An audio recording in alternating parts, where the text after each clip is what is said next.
How we doing, everyone, and welcome back to the Richie Hicks Jr. Sports Podcast. Kind of an impromptu show that I wanted to do tonight. Aaron Judge has made American League, Major League, and New York Yankee history tonight. 62 home runs, breaking a 61-year-old record by the dude behind me, standing next to Mickey Mantle, Mr. Roger Maris. Truly incredible. And I just want to say that I think the overall accomplishment of what he did this year is a lot bigger than just a home run record. You're talking about the pressure of being in a pennant race, being the face of a franchise whose fan base is incredibly hungry to finally win a World Series.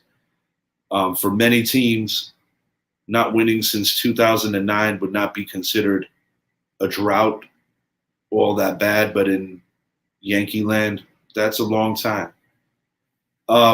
Betting on himself, coming into the season, he was not able to come to a negotiation with the Yankees on a contract extension, and he has the season for the ages. This is a year in Major League Baseball where offensive numbers have been down in a big, big way. Never before has a player dominated offensively in a year where offense has been down in such a drastic way. I mean, Judge is going to likely fall very short of the Triple Crown. But to be asked to play center field when he is a right fielder, his moments in terms of just clutch factor this year, in my opinion, are just kind of unparalleled, what he's accomplished. The Yankees are going into the playoffs as the 2 seed. And in addition to this dream season, he has the ability to win, be the next captain in the event that the Yankees and him do agree to an extension. And after what he's accomplished, I just can't see any rational scenario where the Yankees don't bring him back. It's truly incredible what he's done. And, I want to give a little backstory on this home run record. Babe Ruth, the guy on this side, sorry, I'm looking at this. You see Babe Ruth, you see Roger Maris. Those are the 2 previous home run record holders before, the steroid era. McGwire, Sosa, Bonds all broke records. No, Aaron Judge is not going to break Barry Bonds' record. He's not going to catch Sosa. He didn't do that. In a lot of people's eyes, what Aaron Judge has done is that he has essentially given back the credibility to a home run record, because many people are very uncomfortable with saying that Barry Bonds is the guy. Many people are uncomfortable with saying McGwire before him was the guy after knowing what we know now. For a New York Yankee to break this record, it's an American League record. 62 is an American League record. Most home runs in a regular season by a right-handed batter in the American League. Obviously a Yankee record. Just truly incredible. And I think the cool thing about all this is that I feel that it's bridged the gap in a big way between older generations, people who actually were alive to see Roger Maris. I have a stepfather who can say that he saw Roger Maris's home run and he saw Aaron Judge's home run. And you have a bridging of the gap even when you look at Aaron Judge's mother, Roger Maris's son, embracing in Toronto when 61 was tied. I think the only thing that could have made this better would be if this happened in Yankee Stadium. But, the whole weight of it all, I've seen other great MVP seasons over the course of my life watching baseball. I've seen Ken Griffey Jr. have some phenomenal seasons. Barry Bonds, phenomenal seasons. Alex Rodriguez. A lot of great players that have won MVP. Don Mattingly.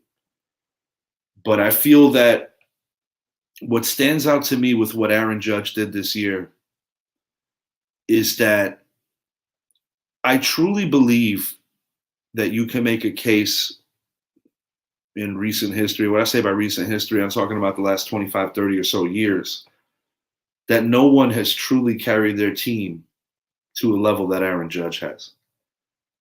You extract him from that Yankee lineup, and quite frankly, they are a very middle of the road situation. And I'm by no means am I trying to minimize the other players on this team that have played a role, but the man hits to all fields. It's not just about the long ball. When you consider how often he's on base because of the fact that he draws walks. He's pretty successful in terms of stealing bases. One of the best arms of any outfielder in Major League Baseball. And up until the Bader trade actually was able to pay dividends, Jordan Montgomery was dealt for Harrison Bader to play center field, to preserve Judge, to put him in right. He's actually playing now. But over the course of the last 2 years, being asked to pretty much do anything for the team and do it at such a high level, I just think it speaks volumes about how far Aaron Judge has come from basically an unknown in 2017, a member of the Baby Bombers, Joe Girardi's last year managing the team, and coming very close to an MVP season that year. He won Rookie of the Year. Jose Altuve edged him out. I would have to think at this juncture, there isn't really anything to see in terms of Shohei Ohtani truly having a chance. Because as great as Ohtani's stats have been, and the fact that he's a two-way player, because he does pitch, and I would say it's safe to consider him a top 10 pitcher this year, possibly top 5. I would have him just outside the top, probably about 7 or 8 if I was being honest about it all. But when your team's in the cellar, I don't believe that you could truly be the MVP. Aaron Judge's star is the brightest because of the fact that what he has done in pressure situations through and through during the season. It just appears that anytime the Yankees needed that big hit, a walk-off on many times, a defensive play, I would have to say that he has the most profound influence probably since Derek Jeter in terms of what he brings to the Yankees on a day-to-day basis. And that's saying an awful lot. Derek Jeter is the all-time Yankees hits leader. That is saying an awful lot when you consider the players that have come before him. You go to Monument Park and you look at the numbers, it's pretty astounding. I have a lot of respect for what they do in Cooperstown, but I think that Yankee Stadium's Monument Park could pretty much rival any demonstration of paying homage to baseball heroes of yesteryear. Yankee Stadium has that. Similar to probably what I guess you could say the Lakers and Celtics have in the NBA. To have that kind of success over so many different generations and different decades, and have that be sustainable is pretty special. And not too many teams have that. But the 3 I just mentioned do. Moving forward, I think it was just really cool, immediately taken out of the game right after he did that. I think it works out well for the Yankees too. This is something that obviously was hanging over his head and everyone else's because it's a pressure-packed situation. But, the man who was the previous record holder, who has held it down for 61 straight seasons, I think it's important that he's not forgotten.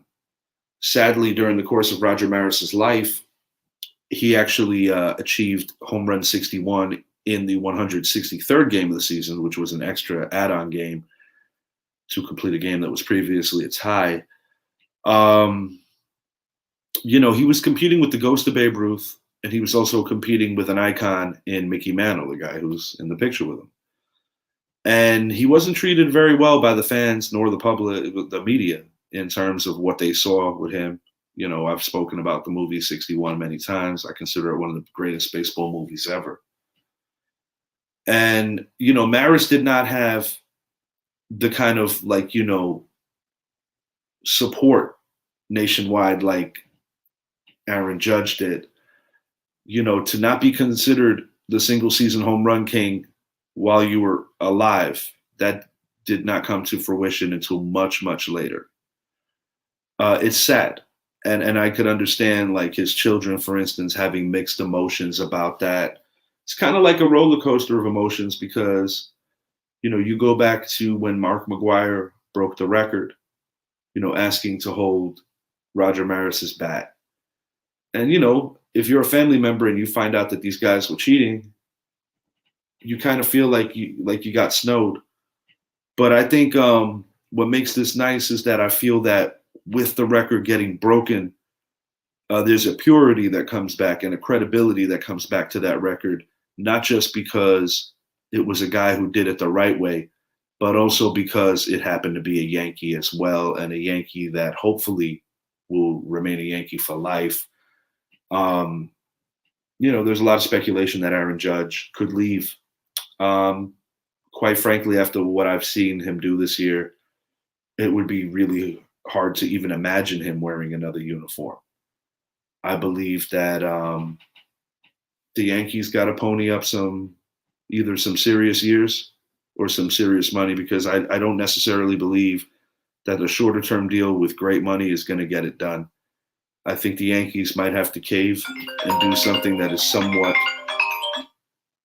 Zappy, you going to join the show, bud? Are you guys doing a show right now? I'm doing a show and I'm talking to myself, but you're more than welcome to join me right now. What are you talking about? Talking about Aaron Judge, dude. Why? What do you do? Take my invite.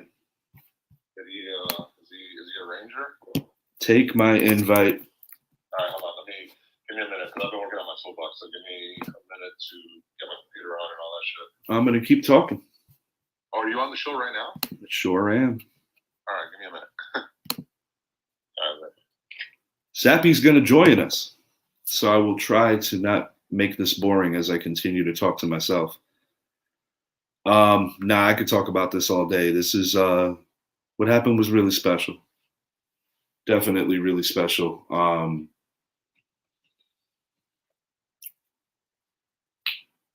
It's being a Yankee fan is a big part of my life. I grew up going to Yankee Stadium with my father. May he rest in peace. And at a very young age, just embracing the history of what the New York Yankees mean to not only the New York City, but also the game of baseball. And I had the kind of pop that basically just spit like every and all encyclopedic fact about the New York Yankees. And it was cool going to the games, $7 parking, late 90s still, Kinney lot. Used to ground the car. The Yankees have just been a big part of my childhood growing up and even now as an adult. But to see something that stands out on this level, just truly, truly amazing.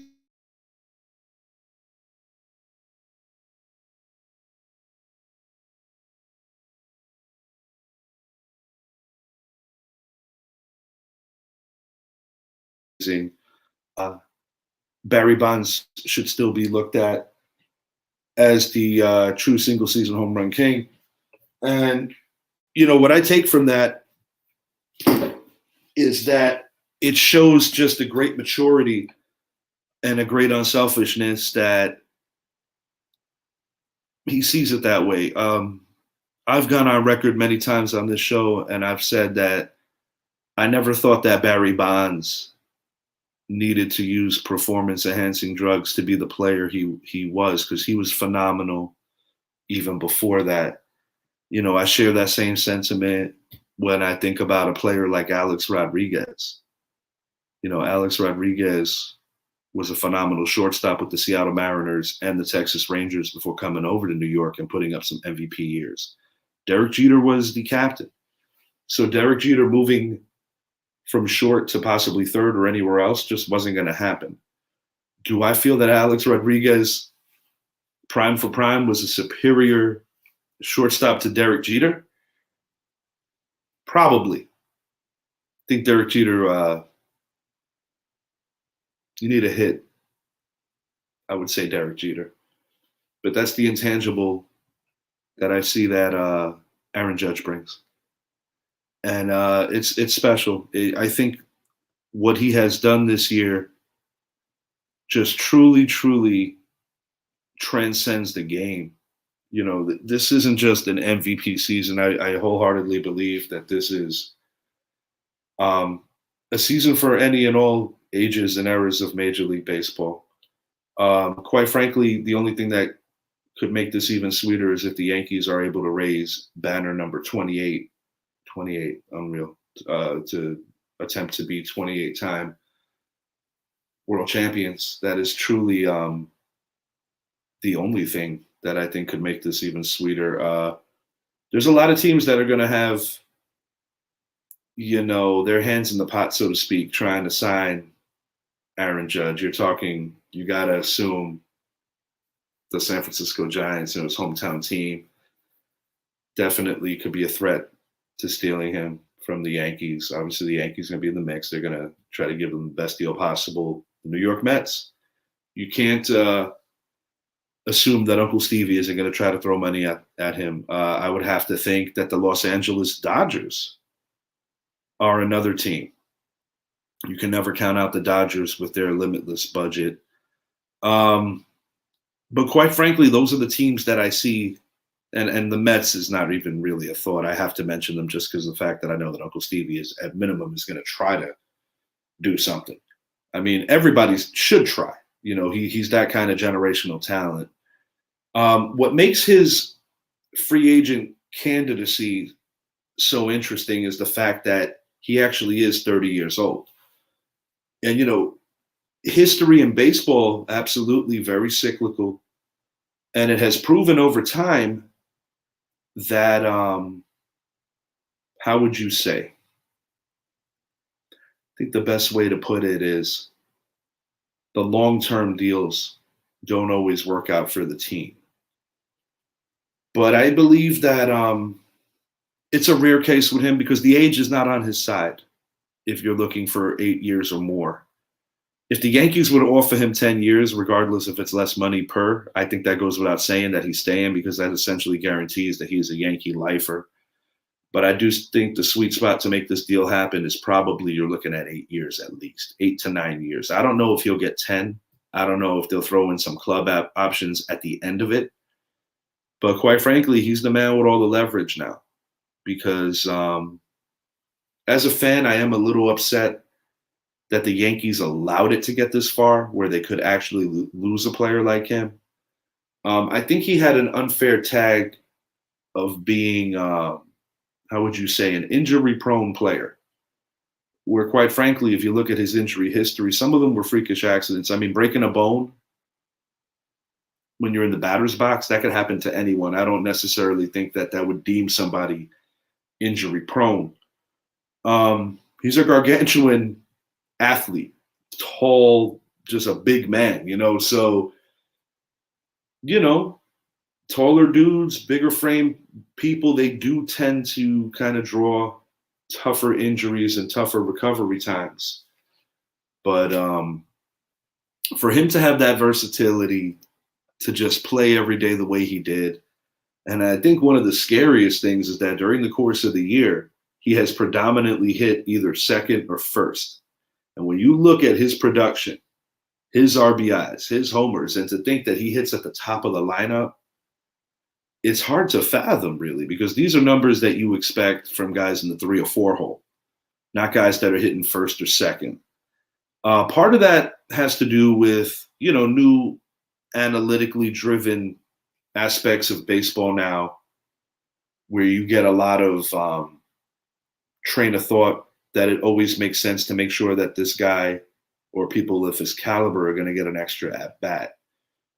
Baseball has changed a lot in that regard over the years.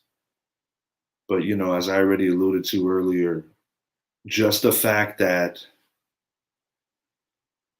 just the fact that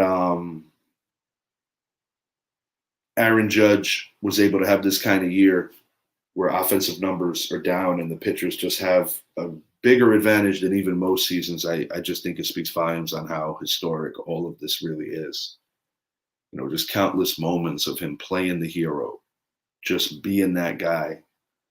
And quite frankly, I think this is bigger than him just being, essentially the face of the New York Yankees should he remain a Yankee. But quite frankly, I think it's bigger than that. And I think Aaron Judge has put himself in a position to be the face of baseball and to go down as truly, truly, generational legend. There's difference between guys who make the Hall and guys that are generational legends. When you think of generational legends, you think of Mickey Mantle, you think of Stan Musial, you think of Ernie Banks, you think of, dare I even say to a level, Alex Rodriguez, just because of the pure talent. Barry Bonds goes without saying. But that's the kind of caliber player that I feel that Judge is entering in terms of Pete Rose. How can I forget Pete Rose? Zap, I've been talking to myself for 20 minutes straight. We will see if I just sound damn annoying just talking to myself. Have the floor. Aaron Judge, the record, 62. This is bigger than the sport, dude. What does this really mean? On the whole scale of it, just rip it, dude. I've been talking for a while. I'm getting dry mouth. Go ahead, dude. And don't freeze.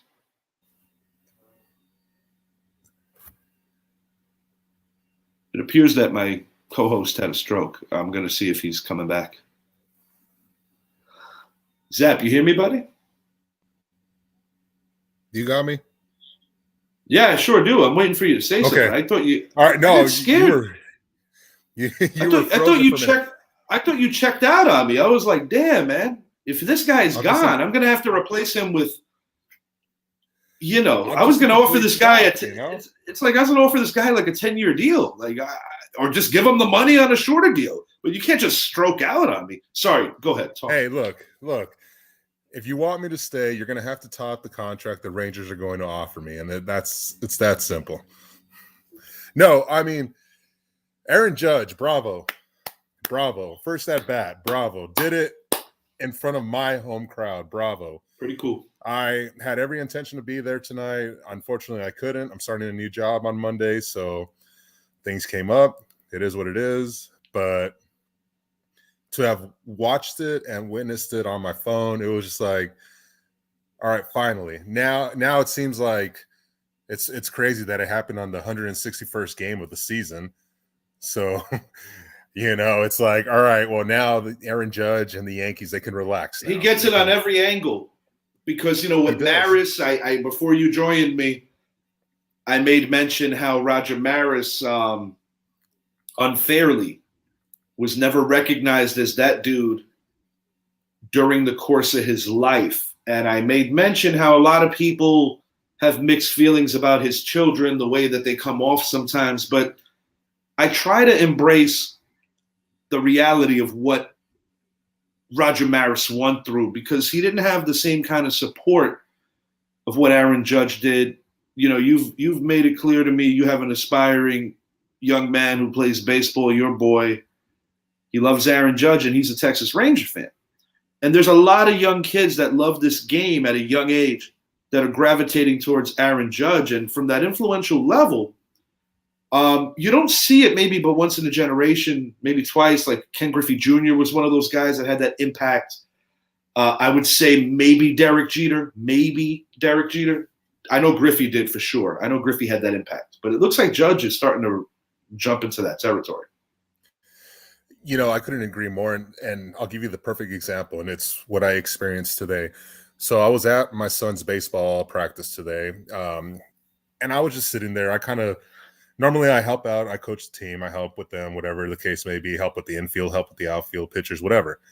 Well, today I was kind of just sitting back, relaxing, and I was watching the game on my phone. And when it happened, I stood up and cheered, and I yelled the words, "He did it." Judge got 62. And every kid out there, and I'm not saying one or two kids, every kid out there started jumping and praising.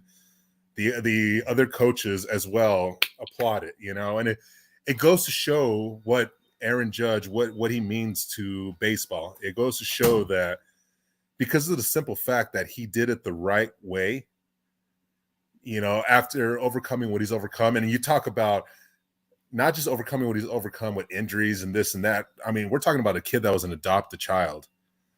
We're talking about a kid that didn't have the normal mom and dad lifestyle, the person that gave birth to him, and this and that. This guy he's the perfect example. And I hope it stays that way with Aaron Judge. And so to watch these kids celebrate, and then immediately I went to Twitter and I looked for the video because I knew it was going to be posted on Twitter, and it did. I actually scooped it off of YouTube myself, but yeah, same idea. And then so I showed it to the kids, and one of the kids started tearing up, and it's just like, wow, and then and the head coach says, this is the true home run leader now, not 73, not 70, 66, whatever. So and I think if you ask any real baseball fan, they're going to say it. Look, yes, Barry Bonds hit 73, but he didn't do it the right way. Unfortunately, him, Sosa, McGuire all did it during the steroid era, where their legacies are forever tarnished because of what they did. Oh, yeah. Because of what they did. And then you look at Aaron Judge and the career, he's only, 31? 30. He's only 30. And 30 years old. And this guy is over 250 home runs. He could be a lot more, but unfortunately, a COVID-shortened year, an injury-plagued year, this and that. But it's almost like, what's next? This guy did it at 30 years old, while others did it a little later in their career. Look at Albert Pujols. He's at 702 now. He's been playing the game for 22 years. It's like, so put it in perspective. Unbelievable. To put it in perspective, there's only 3 New York Yankees that have had multiple 50 home run seasons, 50 or more. Babe Ruth, Mickey Mantle, Aaron Judge. Yeah. And it's bigger than the home runs, and you'll see it, maybe after you might want to watch the beginning of this or whenever you watch the show like I do, I made mention of how his range in terms of just hitting to all fields. Yes. He is a pure hitter. That's what makes this even more remarkable. That's my favorite kind of hitter, is an inconsistent hitter. You can't put the shift on like they. Yeah, believe me, I'm one of the people. He has an answer for everything. He does. And believe me, I'm one of those people that is very happy that they are eliminating the shift, because players like Corey Seager, the shift is always on him. Because they know he's always going to hit it the same direction. But when you bring Aaron Judge to the plate, oh, you want to put a shift on me? Okay, I'm going to hit it to right field. It's like he knows how to play the game. And which is crazy, because we're talking about a guy that's 6'7". A guy that's 6'7" is not supposed to be able to place the ball wherever he wants to, but he does it. He does it, and he does it often. He also deals with a very unfair strike zone. Because I notice in many of his at-bats, what's called a strike, first pitch, sometimes even second pitch, that ump more times than not does not have the audacity to call it a third time. And I do want to make a mention, this is a baseball thing. Batters that truly believe what their strike zone is supposed to be and balls that they're supposed to swing at versus balls they're supposed to take, the true great hitters, whether you're talking about just pure hitters like a Wade Boggs, for instance, a Paul Molitor, a Don Mattingly, just a couple of names. What Judge is in that class, he's getting there because Judge has a way of influencing the respect from umpires all around the league. Like, they'll still annoy him with that. He's a tall dude. So his strike zone it's not applicable for like most people. You don't see a lot of 6'8" dudes that have his range, his athleticism, Because sometimes when you get guys that are that tall, they don't have the right footwork. They almost look like the bat's going to break in their hand because there have been big players like that. It's just not the same kind of deal that Judge has. And, being asked to play the most demanding position in the outfield, center, got pulled from right. Aaron Hicks was not a viable option in center like he once was. The Bader trade had to wait for him to heal up. I made mention of that earlier in the Jordan Montgomery deal. Very controversial deal, but it's starting to look like the Yankees knew what they were doing bringing him in. Even though Montgomery was really doing great in St. Louis, he's starting to cool a little. It's looking more like still a good pitcher, but he's Jordan Montgomery. He's not Cy Young. He's not Whitey Ford. He's not Nolan Ryan, Right. The Yankee fan base was overreacting in a big way. Bringing it back to Judge, it's tough to see. I think, if anything, he has earned the right to truly enjoy the free agency process, really see what everyone says he is worth. Maybe your team. I don't think so, but I've seen crazier things happen. I mean, this is a team that did have Alex Rodriguez once upon a time, so I can't discount that they could get him. I would be happy to a level because of your son, because your son has already adopted him as one of his favorite baseball players. Oh, he'd cry. So that would be cool, because that would be like a loss, but like less painful. I don't want him going to the Mets. Of course not. The Red Sox are not players. I'm not even entertaining them. I would hate if he went to the Dodgers. I wholeheartedly don't believe that's going to be it. He grew up a Giants fan. Exactly. He will never he will never go to the Dodgers for that one reason right there. If there's an American League he goes to, an American League team he goes to, I really believe it's a team out in the West, the Rangers or the Mariners. Not so much the Mariners Angels. would be an interesting one. Not so much the Angels, and definitely not the A's. The reason why I say the Angels not so much is because you look at how that franchise has been handled during the time with Mike Trout and now with Ohtani. It's kind of like, there's too many questions. It would be one hell of a, at least on paper, to have Ohtani, Trout, and Judge in the same lineup. Yeah, and then they might win 5 more games. That's the scary thing. But I'll be honest with you, the Aaron Judge effect is a real thing. During the month of August, I will be the first to admit that I truly thought the Yankees were sliding in a way where they were not only going to potentially lose control of the East, but potentially just fall out all the way. That was the substantiality of how bad that slump was. With the September call-ups and Judge stay. No, you're fine. Judge stay in the course. And then you got a couple of punches, shots in the arm, like an Oswaldo Cabrera, who has been nothing short of excellent for what this team needs. Harrison Bader, finally making his debut about 3 weeks ago now or so. And, making people not as angry about that Montgomery deal. This has been a team marred with injuries. Many important pieces in that bullpen have fallen. Michael King was having a phenomenal season.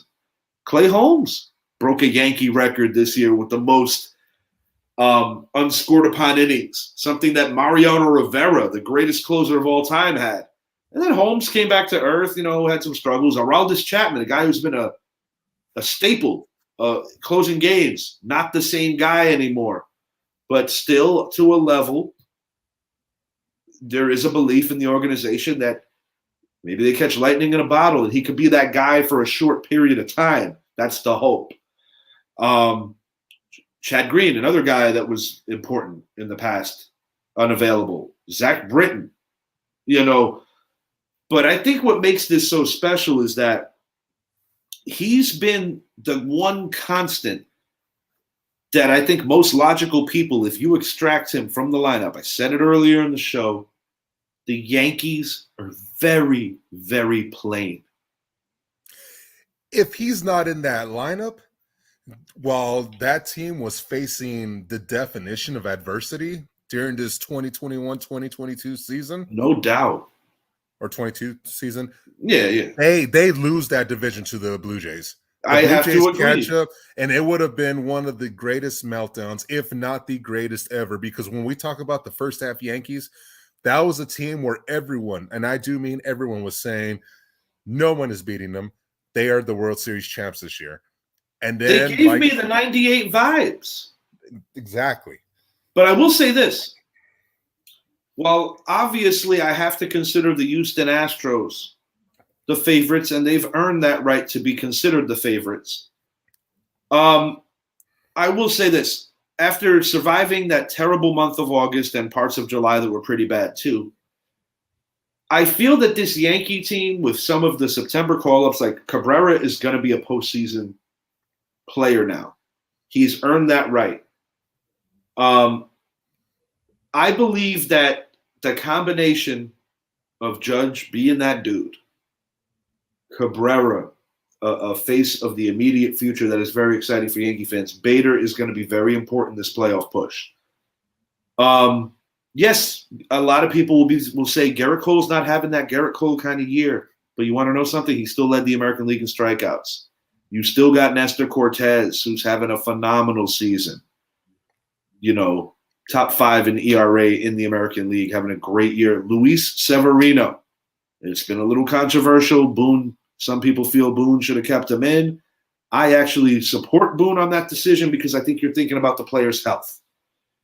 This is a man who came off some serious injuries, not to mention that October's around the corner. It would have been pretty wild to no-hit the Rangers 2 consecutive years, because last year Corey Kluber, who's currently a member of the Tampa Bay Rays, actually no-hit Texas very, very early last year, when everybody was throwing a no-hitter, it seemed. But just can't say enough about it, Zap. And it's, you know, being a lifer with the Yankees, I mentioned to the audience before you joined that, you know, my old man, in addition to being my little league coach, he was also a dude that just drilled the history of the Yankees into my brain. As long as I have a brain that works, I will always be able to, like, you know, it's like De Niro with C when they're in City Island on the bus. That was me and my dad when I was a little shit. Like, that was my old man, like, educating me on the and you know, it's I mean, listen, I'm not trying to be extra, be cheesy, but I will say I could have been a fan of any team. But to a level, I want to say that I think I hit the lotto being a Yankee fan. And I don't mean that in a cocky way. You know, I can't hate on you for being a Yankee fan. You are from New York. So, you know, I can't hate on that. It's the other millions of fans that are from Texas or California, New Mexico, that I grew up a Yankee fan. I'm like, but why? Yeah. But to be fair, your favorite football team has had that effect on people too. Yeah. Oh, no, absolutely. And so have bro, I think I was talking to you, actually. We were watching a Yankee game a few nights ago, talking on the phone to each other, and I think about the 4th row, more or less directly behind the catcher. Oh, the guy with the cowboy hat? Bro, I was cracking up because it's a huge stereotype. Yeah. And then they're like, oh, let me guess his basketball team. He's probably rooting for the Lakers.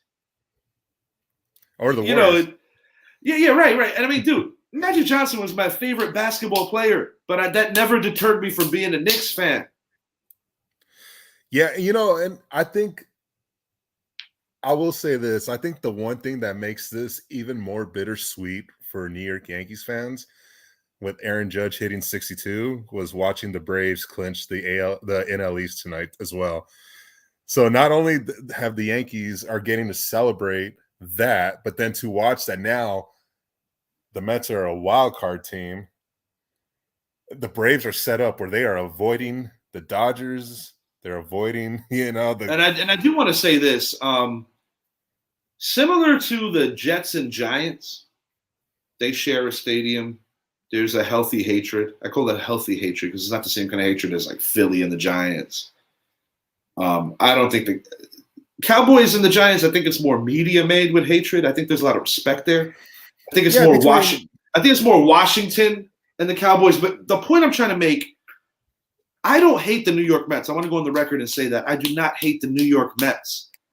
But I do take issue with a big chunk of their fan base because this is a fan base that, don't get me wrong, they know their baseball. I'm not going to sit there and tell you they don't know their baseball. They know their baseball. But what I will say is that I feel that this is a fan base that is very obsessed with the Yankees failing, or they're so what's the word? They're just so consumed with wanting the Yankees to fail. That's where the hate part comes in for me for that franchise. It's not necessarily about the franchise itself, because I'll be the first person to say that I was a David Wright fan in the sense that I respected his game. I got nothing bad to say about him. I had a soft spot for John Franco. He was just a cool dude. I got nothing bad to say about John Franco. I liked David Cohn, who ultimately became a Yankee. Who doesn't like Darryl Strawberry? Regardless of his issues, I think that's what makes him even more of a champ when you look that he overcame all of it. Well, you talk about Nolan Ryan too, Nolan Ryan. I mean, cup of coffee, but still, it started with the Mets. Tom Seaver, and probably one of the nicest people to ever play baseball, the late great Gary Carter. Gary Carter, yeah. One of the classiest guys to ever play baseball. So, the point I'm making is, as a New Yorker, I'll be the first to tell you that I feel that it's best when the Yankees and Mets are both super relevant, because I believe that it's good for the game of baseball, because New York is a very vibrant city that has played such a massive part in the history of baseball, because it's not just about the Yankees and the Mets. The Mets, when you look at their color scheme, who are they from? The Dodgers and the Giants. And you look at what New York baseball was before you and I were even thought of. You had 3 teams in that city. I'll rib Met fans about retiring Willie Mays' number, and I've even on this show, I've made fun of it. But the truth is there's a bigger meaning why they did it, and I do understand it. I'm not going to be an ignorant Ramus and say that it shouldn't have happened. It's just that maybe it didn't agree with me that well, because I feel that there are people that had that don the Mets uniform that should have been up there before Willie Mays. All due respect to Willie Mays. There's a few Mets. Keith Hernandez recently made it. I think that was long overdue. And I don't even like Keith Hernandez, but I respect him. Getting back to Judge, I said it earlier, over the course of the past 30 years, I truly believe that this MVP season stands up to anybody in the history of my life of watching baseball, because of the offensive numbers being down, because it's a pennant race, because it's the biggest media market in the world. All that shit wrapped in one is why this was so important. Yeah, and I made the point talking to you a couple of weeks ago about the whole Judge versus Ohtani, and when we talk about the MVP race, it is supposed to be strictly an offensive category when we're talking about hitting. Yes, sir. And so when people talk about Ohtani, they talk about, well, look at the guy in his pitching. I'm like, no. That's for his Cy Young. You do not put his pitching into the category with his hitting. Not taking anything away from the type of hitter he is. He's a great hitter. He's the defending AL MVP. For sure. But you cannot put those two together when you're talking about the MVP race. What Aaron Judge has done is hands down one of the greatest seasons. Unfortunately, he's not going to get the Triple Crown. He's a few decimal points behind. I'll trade it in for a World Series MVP. Or for just winning a World Series. I think any person would trade it in for a lot of things. The MVP might be Matt Carpenter. The MVP might be Giancarlo Stanton. He might surprise us. After all, he was the All-Star MVP. Might surprise us. Playoffs.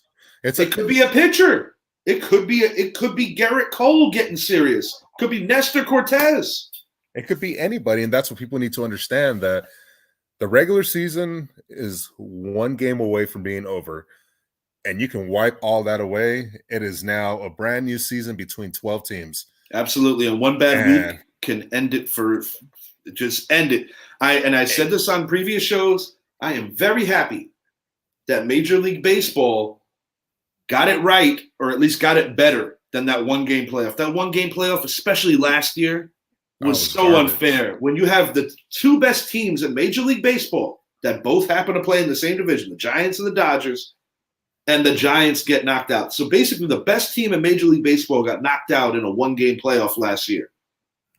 It's not perfect the way they're doing it, but it's a lot better.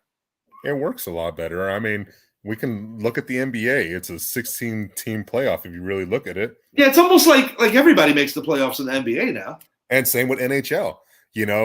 But everyone is allotted that opportunity to have more than one game. NFL, that's never going to change. It's win or go home. And that should never change. I still think the NHL, when you look at lower seeded teams, I still think it's a little crisper, the competition level, than what you're going to see in the NBA.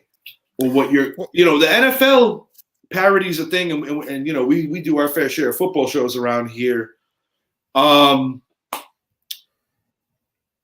Dude, just I don't even know what to say, bro. I'm just like, I'm mind blown by this record, bro. I really am.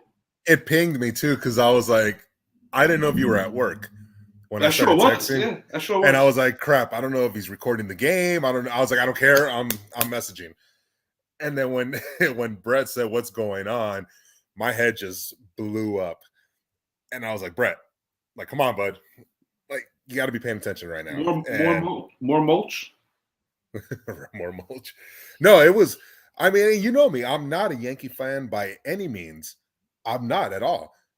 But I respect the hell out of Aaron Judge, and I love the player he is. And I will never take anything away from that guy. The baseball player he is, the person he is as a human, a son, whatever the case. He's class through and through, and he is what baseball needs. And this home run record, I said it earlier, you'll see it when you watch the show.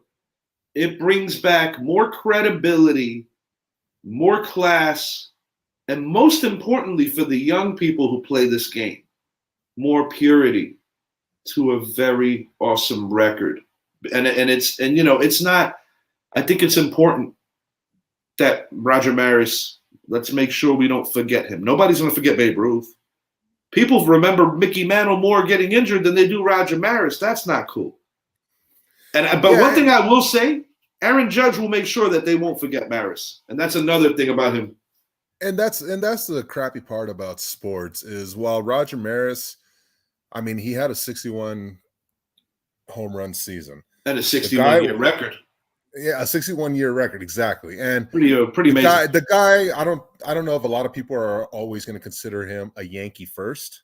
No, they won't. They won't. And that's part of the reason why he wasn't accepted. It had nothing to do with game 163.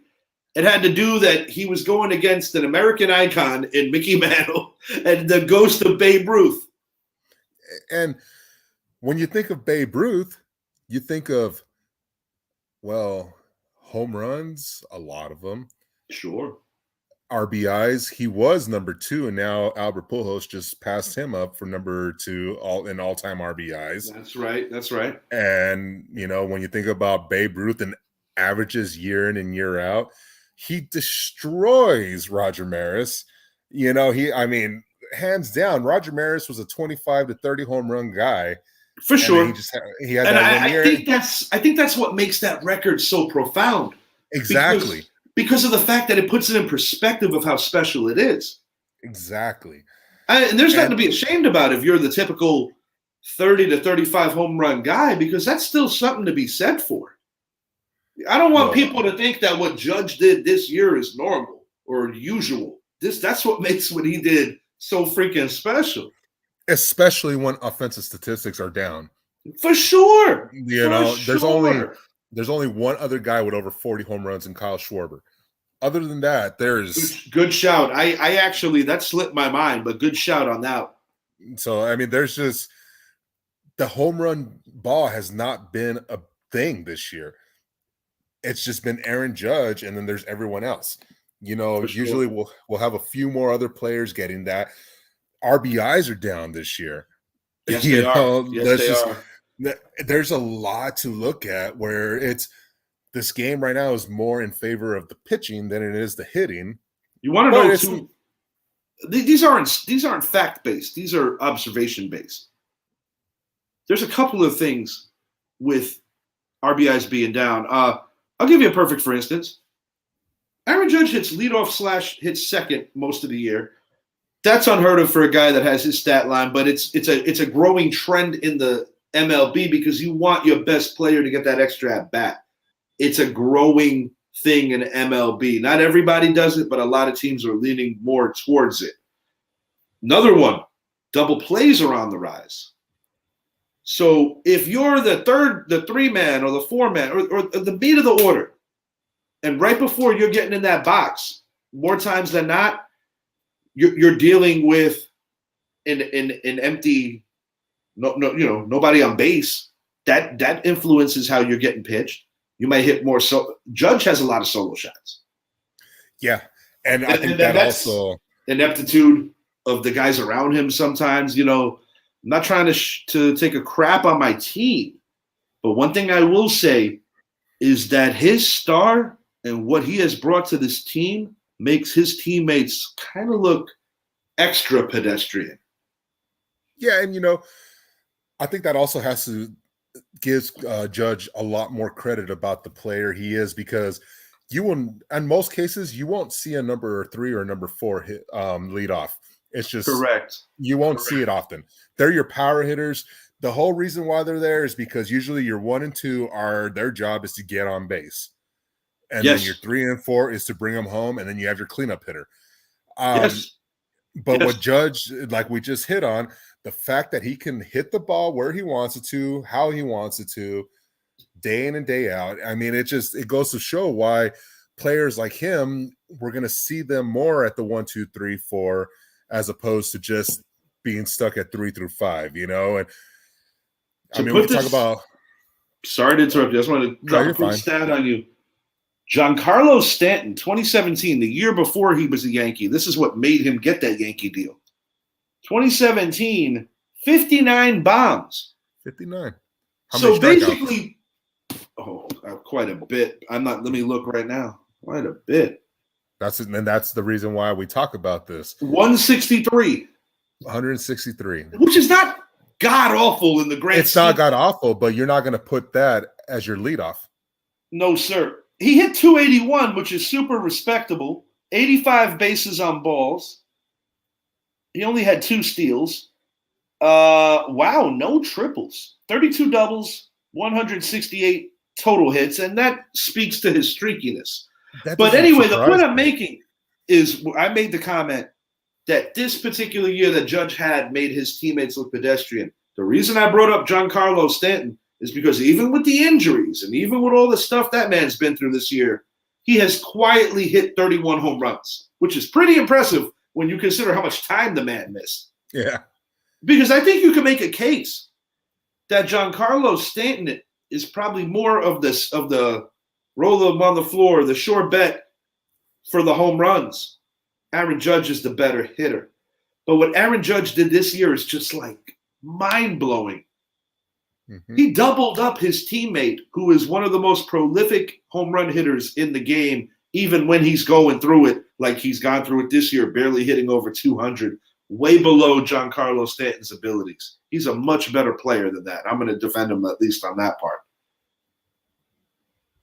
I can't blame you for defending them on that. It's just, oh man, playing in Miami, a lot different than playing in New York. And, I like Giancarlo because I think he takes the heat. And I know how important he could be for this team. Last year, I feel that he was a huge reason why the Yankees even qualified for the playoffs. Last year, I think he carried the team late. That Boston game where we lost, 2 shots barely missing, just clearing the monster.